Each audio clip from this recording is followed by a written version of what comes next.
دوست عزیزم، بیا این لحظه دل را سبک کنیم. دیوان حافظ مثل یک رفیق قدیمی کنار ماست.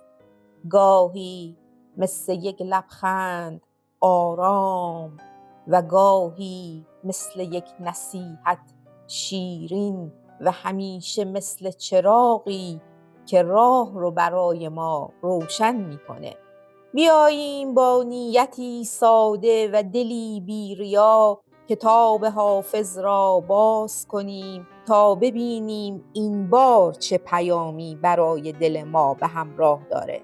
سکوت میکنم که تو عزیز نیت دل خودت رو بگی. غزل شماره 4. صبا به لطف بگو آن غزال رعنا را، که سر به کوه و بیابان تو داده ای ما را.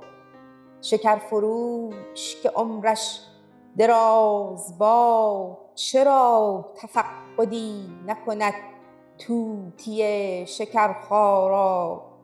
غرور حسنت اجازت مگر نداد ای گل، که پرسشی نکنی عندلیب شیدا را.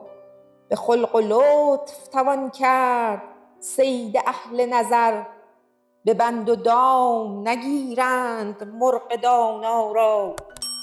ندانم از چه سبب رنگ آشنایی نیست، سهی قدان سیه چشم ماه سیما را.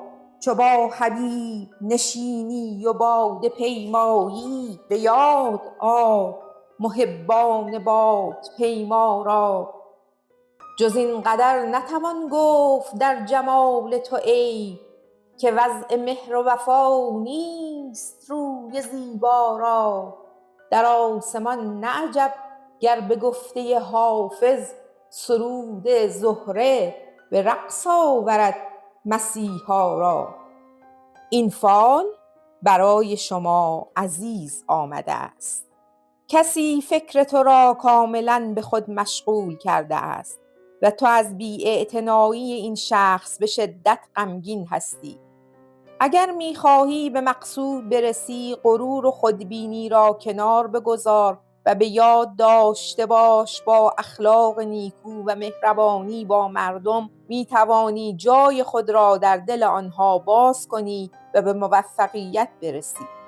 به دوستان خود بیشتر رسیدگی کن. کاری که قصد انجام آن را داری هیچ ایرادی ندارد. فقط برای رسیدن به مقصود باید تلاش بسیار کنید. عزیزان، اگر از این فال خوشتون اومده لطف کنید با سابسکرایب و لایک از کانال ما حمایت کنید و علامت زنگوله رو بزنید. تا فال دیگه، خدا نگهدار.